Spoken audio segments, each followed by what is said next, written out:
There is a forest in central India where the trees grow so thick that midday looks like dusk.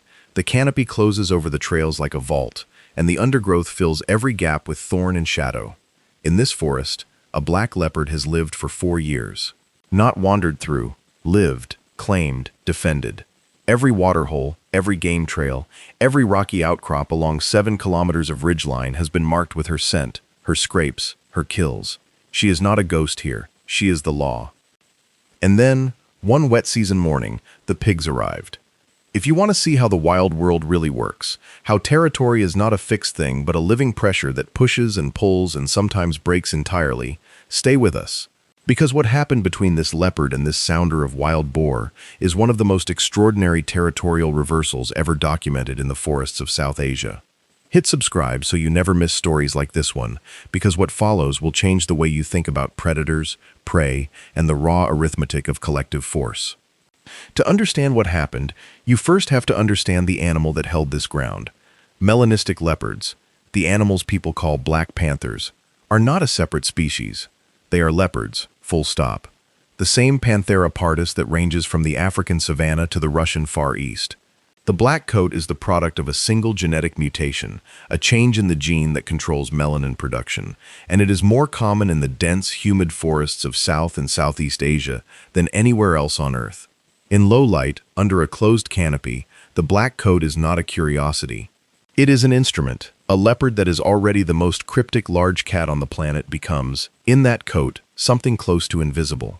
This particular female had established herself along the ridge when she was roughly 2 years old. She had come from lower ground to the south, pushing through a corridor of scrub forest that connected 2 larger reserves, and she had found the ridge unoccupied. What followed was the methodical, patient work of territorial establishment. She rubbed her face against tree trunks at junctions in the trail network. She raked her claws into bark at consistent heights, leaving marks that functioned as billboards readable to any other leopard that passed through. She sprayed urine onto rocks and overhanging branches, and she cached kills in the forks of large trees, sometimes returning to feed from the same carcass over 3 or 4 nights. Over the first year, she tested the boundaries of what the ridge could support. She learned the movement patterns of the chital deer that came to drink at the seasonal pools below the eastern escarpment. She memorized the routes the sambar used when they moved between the bamboo thickets and the open grassland at the ridge's northern end. She discovered the places where the occasional sloth bear made its slow circuits, and she learned to avoid those places, not out of fear, but out of efficiency. Sloth bears are belligerent and loud, and a leopard that picks a fight with a sloth bear is a leopard wasting energy it needs for hunting. By the end of her 2nd year on the ridge, she had the territory running like a system. She rotated her use of the ground on an irregular cycle, which is a key feature of leopard territorial management. If you patrol the same route at the same time every day, prey animals learn your schedule and adjust their own movements accordingly. Leopards avoid this by varying their circuits, sometimes covering the southern end of the territory twice in a week, then staying away from it for 10 days. The unpredictability keeps prey animals in a state of low-grade alertness that, paradoxically, benefits the leopard. Animals that cannot predict where danger will come from cannot fully relax anywhere, and animals that cannot fully relax make mistakes. She was documented by camera traps maintained by a field research team working in the reserve. Over 4 years, she accumulated hundreds of recorded sightings. The researchers noted her health, her weight, the condition of her coat, the presence or absence of cubs. She raised 2 sets of cubs during this period. The first litter did not survive past 4 months. The cause was never determined with certainty, though the researchers suspected a male leopard that had been detected on the eastern edge of the territory during that period. The second litter, 2 cubs born in her 3rd year on the ridge, survived to independence. One of them, a male, was eventually recorded moving into territory 40 kilometers to the northeast. The female cub disappeared from camera trap records at around 18 months, as young female leopards typically do, dispersing quietly into the surrounding forest to find ground of their own. Through all of this, the black leopard remained, 4 years on the same ridge, 4 years of accumulated knowledge, embedded habit, and territorial investment. In the language of animal behavior, she had what researchers sometimes call landscape capital.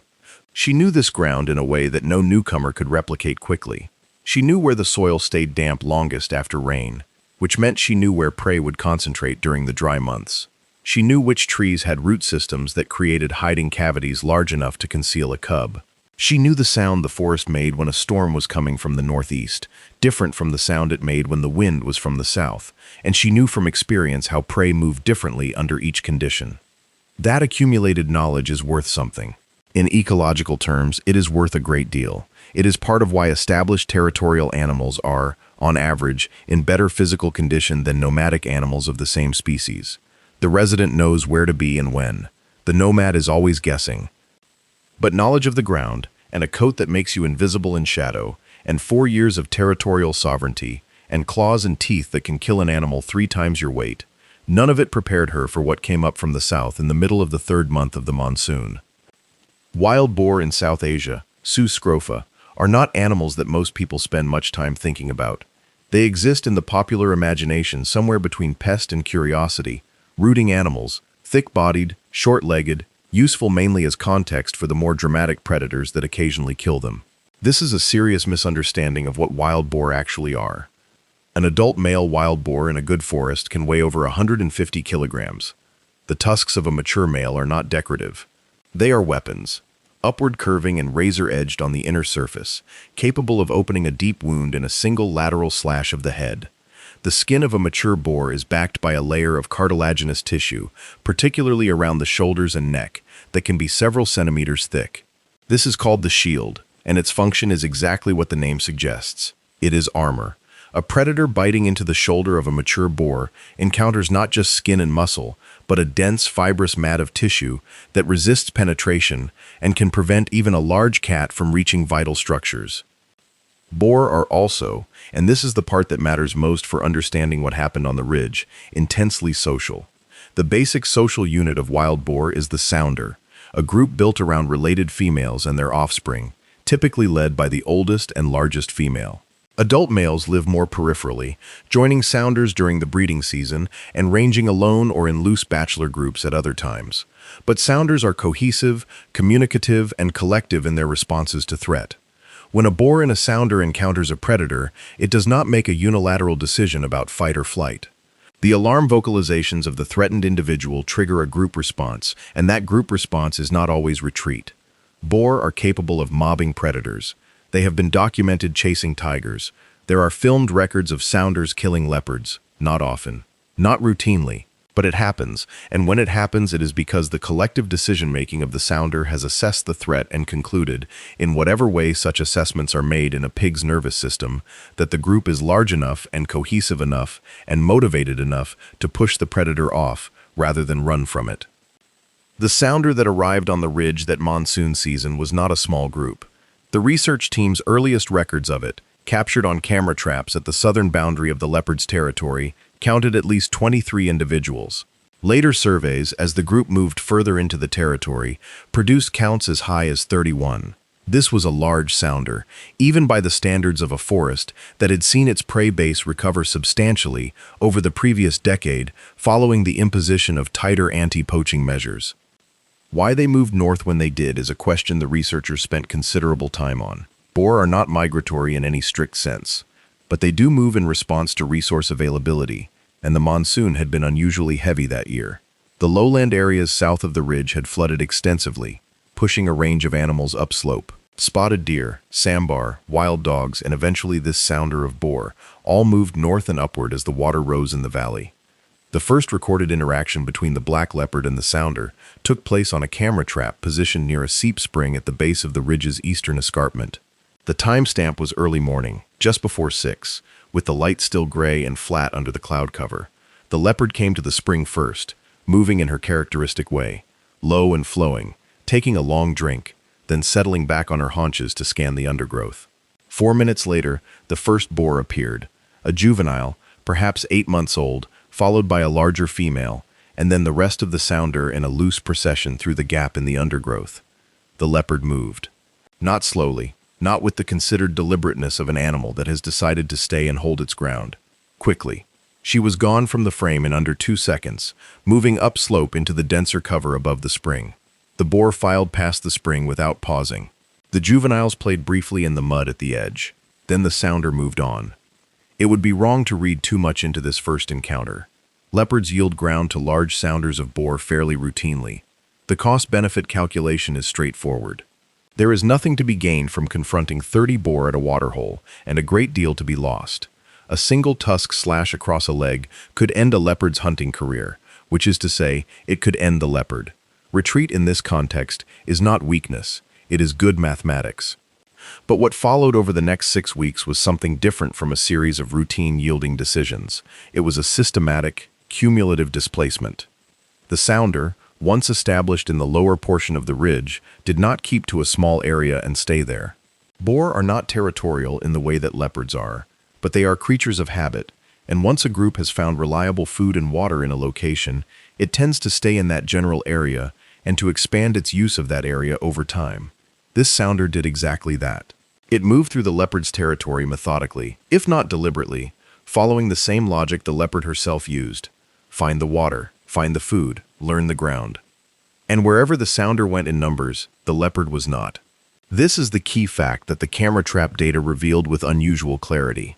When the researchers mapped the sounder's movements against the leopard's movements over the 6 weeks following the first encounter, the overlap was almost zero. Not because the leopard had left the territory, not yet, but because she was moving around the sounder, consistently every time. She was still hunting. Her kill rate, assessed by tracking the removal of marked bait stations that the researchers used as a proxy measure, did not drop significantly in the early weeks. She was adapting, shifting her hunting to the northern end of the ridge where the sounder had not yet established a regular presence. She was, in the language of the field notes, compressing her effective range. This compression had consequences. The northern end of the ridge was not the best hunting ground. The chital herds that were her primary prey source spent most of their time in the middle section of the ridge, near the seasonal pools and the open grassland corridors where grazing was best. The northern end had sambar, but sambar are larger and harder to kill than chital, and hunting them alone requires a different approach, more ambush-dependent, less pursuit-based, more energy-intensive. Her energy budget was tightening. Then the sounder began moving north. It happened gradually, as these things do. A few individuals ranging further from the core group in search of rooting sites, then the females following, then the whole group shifting its center of gravity, incrementally northward along the ridge. By the 5th week after their arrival, the sounder's regular ranging area encompassed the middle section of the ridge, the area that had been the heart of the leopard's hunting ground for 4 years. The camera traps in this section showed a stark pattern. The boar appeared in them constantly, at all hours, in varying group sizes. The leopard appeared in them not at all. She had been present in every one of these locations in the preceding months and years, with the regularity of clockwork. Now she was absent. There was one night, documented in unusual detail because a research team happened to be conducting a nocturnal transect survey in the area, when the displacement dynamic played out in full view. The researchers heard the leopard first, a coughing grunt from the dense cover near a large teak tree that had become one of her regular resting sites. Then they heard the boar, a low, continuous rumbling and rustling from the undergrowth to the south. The sounder was moving, not charging, not responding to an alarm, just moving, the way large groups of animals move at night, with that particular combination of noise and smell that announces mass presence. The grunt from the leopard's direction ceased. The researchers swept their torches across the teak tree. She was gone. On the camera trap positioned 40 meters further north, she appeared 11 minutes later, moving fast. She did not come back to that resting site. In 6 weeks of subsequent camera trap monitoring, she was recorded there exactly once, during a period when the sounder had moved south to the waterhole area. The moment the boar returned north, she moved north again. What the researchers were watching was the incremental renegotiation of a boundary, except that boundaries usually have 2 parties actively engaged in their negotiation, and in this case, one party was doing all the work. The boar were not pursuing the leopard. They were not making decisions about displacing her. They were simply moving, grazing, rooting, socializing, doing what boar do, and in doing so, they were creating a moving wall of sensory presence, smell and sound and collective energy that the leopard found incompatible with the kind of existence she needed to maintain. A leopard's hunting requires something that a large, noisy, cohesive sounder of boar makes impossible. It requires silence. It requires the absence of large-scale movement and scent disturbance in the hunting area. A leopard moving through a forest full of alert, communicating boar is a leopard whose stalks will be broken repeatedly, whose ambushes will be blown, whose energy expenditure will climb, while its success rate drops. The presence of the sounder did not make it physically impossible for the leopard to hunt on the ridge. It made it energetically unsustainable to do so. By the end of the 6th week, the camera trap network that had documented the black leopard's presence on the ridge for 4 years was recording her only at the far northern tip of the territory, a narrow strip of forest that the sounder had not yet occupied. And even here, her presence was intermittent in a way that it had never been before. Then she was gone. The last camera trap image from within the original territory showed her moving north at a steady pace, not running, not in distress, just walking with that flat, ground-eating stride that large cats use when they are covering distance. The timestamp was 2:37 in the morning. The moon had risen above the cloud cover, and there was enough light to see her clearly. The black coat gray-washed in the monochrome of the infrared flash, the eyes reflecting back as white discs, the tail low and straight. She did not return. The researchers spent 4 months confirming this absence before they were confident enough to characterize it as a territorial displacement, rather than a temporary range shift. They deployed additional camera traps along the corridors north and east of the original territory. They picked up 2 images of an animal matching her description, 3 weeks after her departure from the ridge, at a site 11 kilometers to the northeast. The images were not clear enough for confident individual identification, but the combination of size, sex, and melanism made it highly probable that this was her. The boar sounder, meanwhile, settled into the ridge as if it had always been there. The camera traps that had belonged, in functional terms, to the leopard for 4 years now filled up with images of boar. Juveniles mock-fighting in the mud, females resting in the shade of the same teak tree that had been the leopard's resting site, large males moving through the undergrowth on their own slow, heavy circuits. The ridge had a new occupant, not through confrontation, not through the kind of dramatic, violent territorial battle that makes for obvious narrative, but through the patient, cumulative, inexorable application of collective presence. There is something in this that rewards careful thought, because it runs counter to a deeply embedded assumption about how the natural world works. We tend to think of predators as the architects of the landscape, the animals whose presence or absence determines the structure of the ecosystem around them. There is real science behind this idea. The ecological concept of the trophic cascade, the observation that predators reshape the behavior and distribution of prey species, which in turn reshapes vegetation, which in turn reshapes hydrology and soil chemistry, is one of the most important insights in the last 50 years of ecology. But the story of the black leopard and the boar sounder is a reminder that the relationship runs in multiple directions simultaneously. Prey animals do not simply wait to be killed or frightened. They assert. They move. They make choices. And when those choices are made collectively, by a large, cohesive group of animals that are individually formidable and collectively overwhelming, the outcome can reverse the expected hierarchy entirely. The leopard was not weak. She was in good condition throughout the period of displacement. She had hunted successfully for 4 years on that ridge. She was experienced, knowledgeable, and in the full physical prime of a large female phalid. She did not yield because she was incapable of holding the territory against the boar. She yielded because the calculation, run continuously and unconsciously through the machinery of her nervous system over those 6 weeks, kept coming up the same way. The cost of staying was too high. To understand why that calculation ran the way it did, it helps to think about the specific vulnerabilities of a solitary ambush predator. Leopards have evolved to operate at the apex of their hunting system through stealth and surprise. Their morphology is built around a single explosive moment of contact, the burst from cover, the leap, the bite to the throat or the back of the skull. Everything before that moment is preparation for it, and everything about that preparation requires a certain quality of silence and stability in the environment. A forest full of alert boar is a forest where that preparation becomes almost impossible. Boar communicate constantly. They exchange low vocalizations that are inaudible to human observers at any distance, but are meaningful to other boar within the group. When one animal scents something unfamiliar, the information propagates through the group within seconds. The group's behavior shifts. Animals orient toward the source of the disturbance. Juveniles are herded toward the center of the group. Adults on the periphery move to face outward.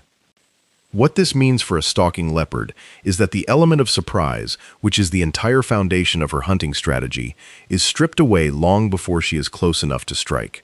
Not once, not occasionally, but systematically, every time the sounder is in the area. A leopard cannot stalk prey effectively when a sounder of 30 boar is broadcasting a continuous, real-time alarm system through the forest. The prey animals, the chital and sambar that the leopard needs, are also receiving that alarm system, and they adjust accordingly. There is also the question of what happens if the leopard is discovered at close range by the sounder. The research team documented 2 such encounters during the displacement period. In the first, the leopard was moving through dense cover on the eastern slope when she encountered a peripheral male boar that had separated from the main group. The boar gave a sharp alarm bark and charged toward her. The leopard bounded upward into a large tree. The boar stood below the tree, vocalizing intensely, for 9 minutes before the rest of the sounder arrived. Several adults circled the base of the tree. The leopard remained in the tree for 40 minutes after the sounder had moved on before descending. The second encounter was less well documented, but appeared to involve the leopard approaching the sounder from downwind, apparently testing whether she could isolate a juvenile, and being detected before she got close enough. The entire sounder responded. Several adults moved toward the leopard's position. She fled upslope. This encounter was observed to affect her behavior over the subsequent 48 hours, during which she avoided the middle section of the ridge entirely. These encounters were not dangerous to the leopard in the way that a direct confrontation with the full sounder would have been.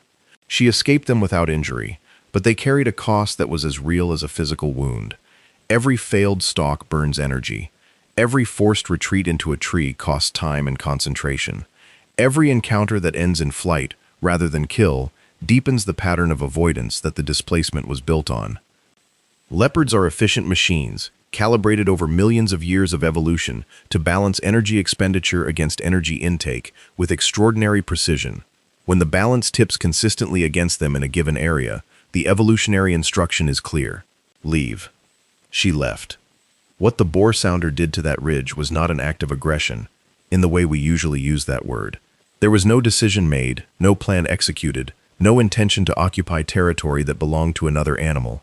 The boar were doing what boar do, moving, feeding, staying together, responding to threats collectively. The cumulative effect of that behavior was the displacement of a large and established apex predator from territory it had held for 4 years. But from inside the experience of any individual boar, it was just another few weeks of moving through forest in search of food. This is one of the things that makes collective behavior so powerful and so strange to think about. The intelligence that displaced the leopard was not located in any single animal. It was distributed across the group, encoded in the communication systems and collective response patterns that the sounder operated through. No individual boar decided to take the ridge. The sounder took the ridge without anyone deciding anything. The researchers who documented this displacement were careful about the language they used in their field notes and their subsequent publications, because the temptation to anthropomorphize is strong when you are watching something that looks, from the outside, like a strategic campaign. The boar did not know they were displacing a leopard. They did not have a goal that included the leopard in any meaningful sense. What they had was a collective momentum, built from the individual motivations of dozens of animals, all making local, immediate decisions about food and safety and group cohesion. The leopard, on the other hand, was making something much closer to strategic assessments. She was integrating information across time and space in a way that required individual memory and individual decision-making. She remembered where the boar had been yesterday and used that information to decide where to go today. She assessed the size of the group and updated that assessment as the sounder moved and occasionally split. She tested the boundaries of the sounder's presence by approaching from different angles and at different times. What she eventually concluded, after 6 weeks of testing, was that the situation was not going to resolve in her favor. The sounder was not going to move on. It was settling in, and she could not coexist with it on terms that allowed her to function effectively as a hunting predator. That conclusion, that accumulation of experience into a decision to abandon 4 years of territorial investment, is in its own way a remarkable cognitive achievement. It is very easy to stay. The pull of familiarity, of learned landscape, of accumulated territorial capital is powerful in all territorial animals. Leaving a known territory for unknown ground is dangerous. You do not know the water sources in new territory. You do not know the prey movements. You do not know what other predators are there or how strongly they hold their own ground. Every advantage that 4 years of residency gave the leopard on the ridge, she was giving up when she walked north that morning. She gave it up anyway, because the calculation demanded it. In the months following her departure, the research team extended their camera trap network in an attempt to track her movements and, if possible, document her establishment in new territory. It is an unfortunately common feature of leopard research that individual animals move out of study areas and into the informational void beyond, and this case was no different. The 2 probable sightings northeast of the ridge were the last reliable detections of an animal matching her description in the study area. What happened to her after that is unknown. She may have found suitable territory to the northeast and established herself there. Leopards are adaptable, and experienced adults are often able to establish themselves in new areas more quickly than young dispersers, because they carry with them the entire accumulated toolkit of a mature hunter. She knew how to read forest, how to identify the signs that tell an experienced predator where prey will concentrate and when. That knowledge does not evaporate when the territory changes, it transfers.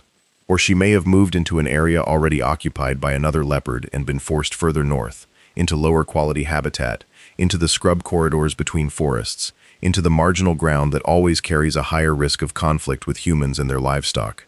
This is the fate of many displaced leopards, and it is one of the mechanisms through which the edges of leopard range become contested and dangerous for both the cats and the people who live there. The ridge itself continued to change. With the leopard gone, the prey animals that had been structured by her hunting pressure began to adjust. Chital and Sambar, freed from the specific threat pattern that the leopard had imposed over 4 years, modified their movement habits. The irregular, unpredictable quality that the leopard's rotational patrolling had given to their daily routines, the constant low-level wariness that had kept them moving and vigilant, softened. The deer became more regular in their use of the waterhole areas. They spent more time in the open grassland sections of the ridge. This had consequences for the boar sounder, though indirect ones. More prey at predictable locations meant that other predators, a pair of dholes, the Indian wild dogs that had ranged through the area periodically, began visiting the ridge more frequently. Dholes do not trouble adult boar, but they take juveniles if given the opportunity, and the sounder adjusted its behavior accordingly, keeping the youngest animals more tightly clustered within the group during the periods when dhole activity was highest. The ridge was in flux, reorganizing itself around the new distribution of pressure and presence.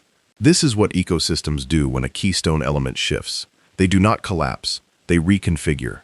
The energy that had moved along one set of paths begins to move along different paths. New relationships form, old ones relax. The whole system finds a new equilibrium, and that equilibrium holds until the next disruption arrives. Which it always does. The forest does not stay still. It never has, and the idea that there is a fixed, stable natural state that ecosystems want to return to is a comforting fiction that the actual behavior of forests and the animals in them consistently contradicts. What forests do is process change. They are engines of response, built from thousands of species all making local decisions about food and safety and reproduction and movement. And the aggregate of those decisions is what we see when we look at a forest and call it healthy or degraded or balanced. The black leopard on the ridge was part of that process for 4 years. The boar sounder is part of it now. What comes next is already in motion somewhere in the surrounding forest, in the movement of an animal that has not yet arrived on the ridge, in the growth of a tree that will eventually fall and open a gap that changes the light and changes the understory, and changes where the deer graze, and changes where a predator can hide. The ridge does not remember the leopard. The teak tree she used as a resting site does not carry the mark of her. The seasonal pools where she drank do not hold the shape of her passing, but the animals that were prey to her for 4 years carry something. Not memory, not in the way we use the word, but something encoded in the tuning of their nervous systems, in the hair trigger startle responses, in the tendency to lift the head and scan the forest canopy that prey animals develop in the presence of a tree-climbing ambush predator. For a while, those responses will remain calibrated to a threat that is no longer there. Gradually, they will recalibrate. The deer will stop looking up quite so often. The tension that 4 years of leopard presence had woven into the life of the ridge will slowly unwind. And somewhere northeast of the ridge, if she survived, a black leopard is building new knowledge of new ground, learning the dry season water holes, memorizing the game trails, finding the trees with the right fork architecture for caching kills, beginning again the slow, patient work of turning a piece of forest into a territory. The work of knowing a place well enough that the place begins to keep you alive. That work takes years. She has done it before. The forest, wherever she has gone, does not know what it is getting. A black shadow that holds still longer than anything else moves, that is there and then is not there, that has learned the hard lesson that knowing when to leave is part of knowing how to survive. The boar moved through the ridge in the early evening light, the wet season having softened the ground underfoot. The juveniles root along the edge of the waterhole. The large females rest in the shade. The forest is loud with them. The birds that nest in the canopy have adjusted to their presence, recognizing the particular quality of noise and movement that a settled sounder produces, as distinct from the noise and movement of a sounder that has detected a threat. When the alarm sounds, everything in the forest responds to it. Right now there is no alarm. The forest here is in the possession of pigs, for the moment, for as long as the calculations hold, because this is the truth that the ridge has been demonstrating for as long as there have been animals on it. Nothing holds forever. Territory is not ownership. It is the current outcome of a continuous calculation, and the calculation never stops running. The leopard made it work for 4 years, and then the numbers changed. The boar are making it work now. Something, somewhere, is already changing the numbers again. You just have to know how to read the forest to see it coming.